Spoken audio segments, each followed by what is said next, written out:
in the world just happened? What's the absolute value of 0? 0. Okay. When when x equals 1, y will equal the absolute value of 1, which is 1. Be careful, absolute value is always positive, right? It's not the opposite, it's the positive value, okay? Who remembers what absolute value actually means? Yes, Kate. Yeah, how far away it is from 0, right. Okay, when x equals 2, y equals the absolute value of 2, which is 2. Okay. How about when x equals -1? What's the absolute value of -1? Okay, when x equals -2, absolute value is 2.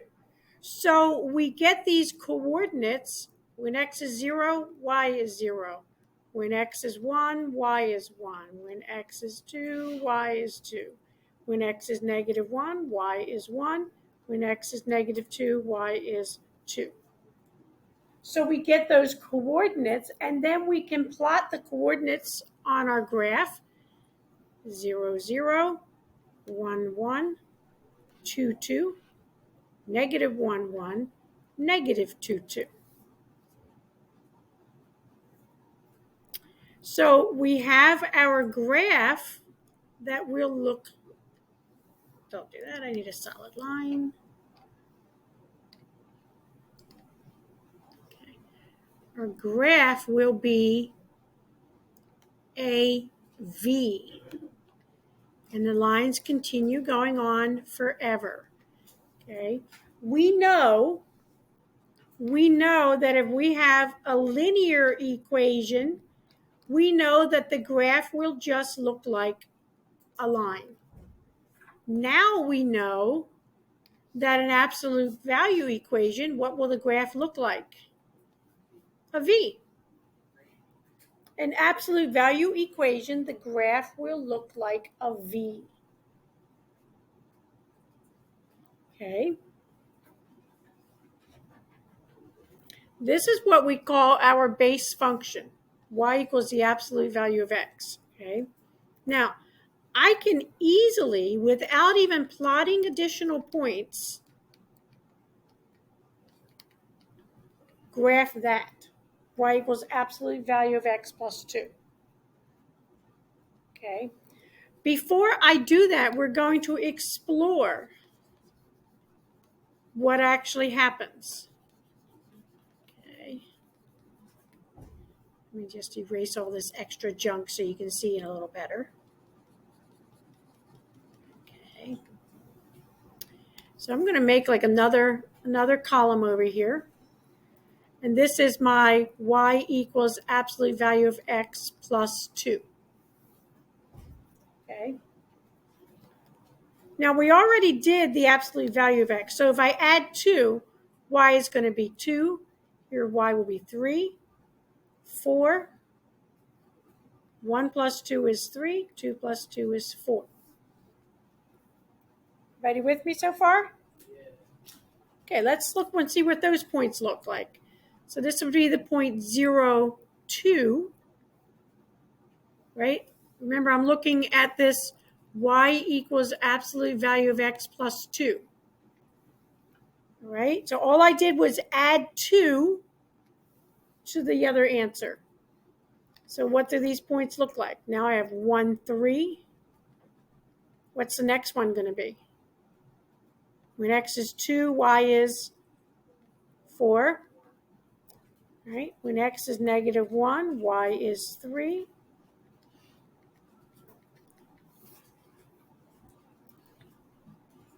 So I made a table with my absolute value of x, and then I made another table with the absolute value of x plus 2. And these are the points I got. So let's see what that actually looks like on the graph. 0, 2, 1, 3, 2, 4. What's happening? What's happening with the points? How far is it moving up? It's moving up 2 spots, right? And notice it says plus 2. So the entire line, the entire graph is moving up 2 spots. The entire graph moved up 2 spots. Every single point on the graph moved up 2 spots. What do you think? I'll give you a minute to catch up. I'm sorry. It's cold, isn't it? Nah, it's good. It's good. It's great.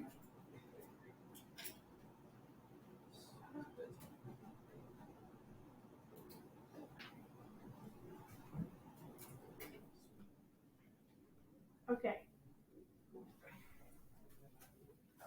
Now, without plotting points, what do you think the line y equals absolute value of x plus 4 will look like? Where do you think the point will be? At 4. 1, 2, 3, 4. So I'm going to, this is my base function right here. This line here, this is my base function. Okay? Let me see if I can, okay. This is the absolute value of x. We call that our base function. That's the starting one, okay?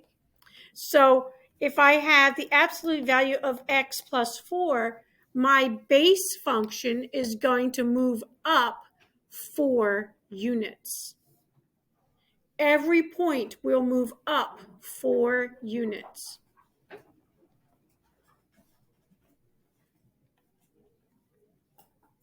Yes? Is the numbers in the table for the x on the base function, is it always going to be 0, 1, 2? No, I just picked those because they were easy. Okay, so it'll change. You can pick any x values you want when you do a table of values. You can pick you could pick 100 if you want it. But it's just, you want to make it so it's easy to graph. So we wouldn't want to pick 100, obviously. So you can pick, this is entirely up to you what you pick for your x values. The y values come from the equation when you substitute the x in. Okay? Okay. So there's my equation, y equals absolute value of x plus 4. Okay. Now, here's the thing. We used the table to figure out what that basic function looked like. But once we know that, we don't have to keep using a table. So I'm not going to use a table every time I graph an absolute value function, right? So let's say that I want to graph y equals the absolute value of x minus 1, okay?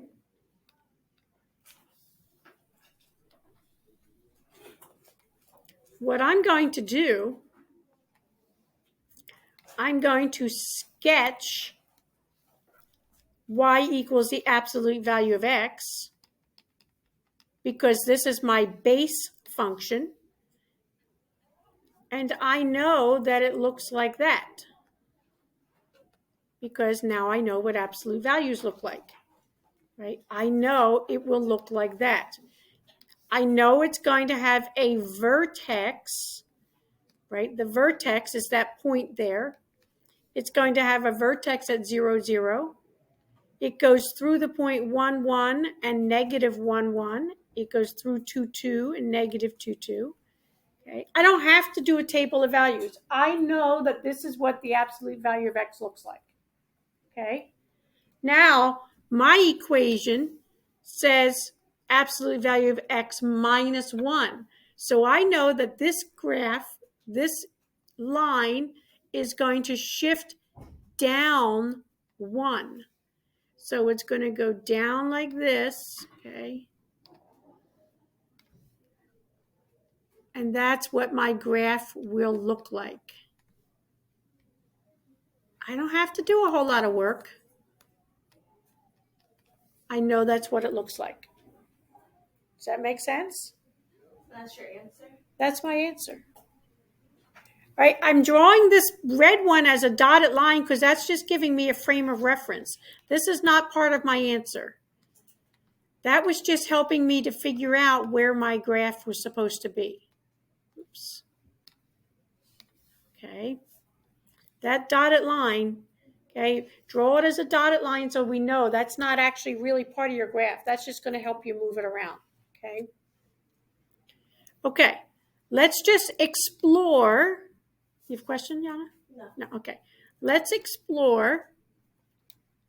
Right? We looked at what happens if we add a number after the absolute value. Let's explore what happens if we add a number inside the absolute value. Like this. Okay, that's different than this one. Okay. On the top, we're adding a number after the absolute value. In this one, we're adding a number inside the absolute value. So we're going to make a table of values just to explore it, just to see what happens.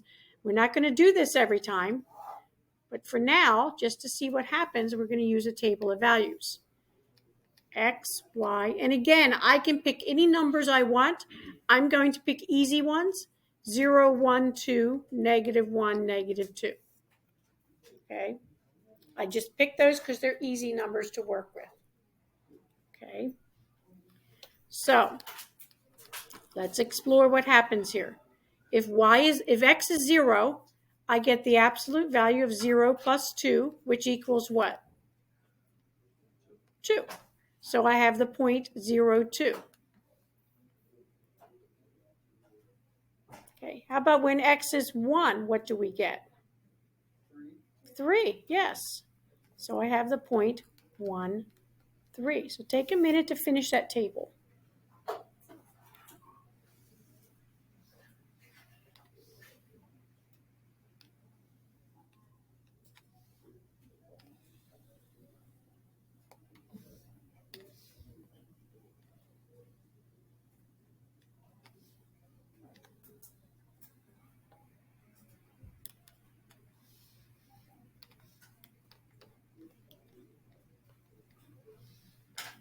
Okay, so when X is 2, what do we get? 4. So we have the point 2, 4. When X is -1, I get the absolute value of -1 plus 2, which is the absolute value of 1, so we get 1. So we have -1, 1. And when X is -2, I have the absolute value of -2 plus 2, which equals 0. So we get the point -2, 0. Okay. Now I put on it in a dotted line, I put my base function. I put my absolute value of X on there. This is my base function. Okay. So let's see what happens here. We're going to plot these points. 0, 2. Did I do that right? Yes. 0, 2. And then I have 1, 3, 2, 4, -1, 1, -2, 0. Well, that's kind of weird, right? So I don't really have a good feel for what's happening because what's the shape of an absolute value equation supposed to look like? A V, and I don't have a V here. So I'm going to add some more points. I'm going to do -3 and -4. Because at this point, I don't have a good view of my graph. So we get -3 plus 2, so that's the absolute value of -1, which equals 1. So I get -3, 1. Okay, so -3, 1. Now I see my V. Okay, I'll do the last one, -4 plus 2. So that's the absolute value of -2, which is 2. So I have the point -4, 2. All right, now I can see it. So what does my V look like here?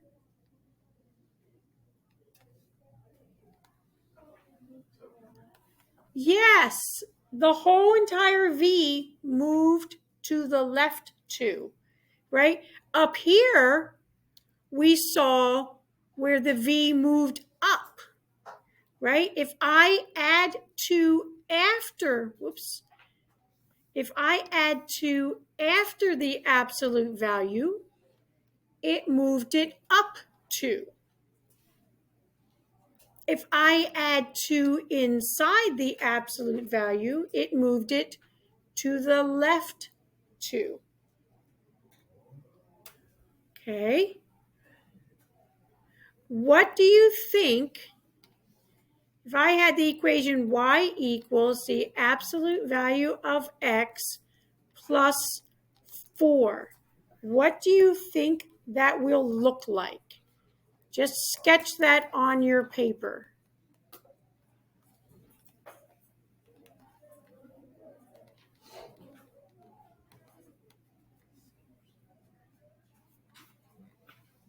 Okay, so do I have to plot points on the table? No. I know what's going to happen here. Where's it going to move? Is it? What's the difference between, oh, you're right. I'm sorry. Up 4. So we're going to start at this same spot. We're going to go up 4. And there we have that one. How about this one? Y equals the absolute value of x plus 4, like that. What's that one going to look like?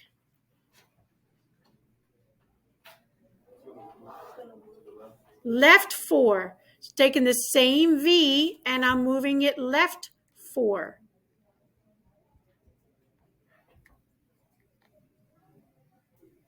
And see how I didn't have to do hardly any work at all. Because I know where the absolute value of x starts. So I could move it up or I could move it to the left. Can I move it down or to the right? Sure it can. What do you think? Try and guess, right? We already looked at one that moved down, right? That was subtracting 1, right? What do you think it would look like if it's moving to the right 1? Subtracting 1. Now, when it's inside like that, right? So this is going to be, everything is going to be to the right 1. When it's inside like this, it's the opposite of what you would think. Because normally when we go to the right on the axis, these are positive numbers. And when we go to the left, these are negative numbers. So when we're moving left and right, it's the opposite of what you would think. -1 moves it to the right. Right? We did +4, and that moved it to the left. Okay? Okay, we'll stop there, and then we'll do more of this next week.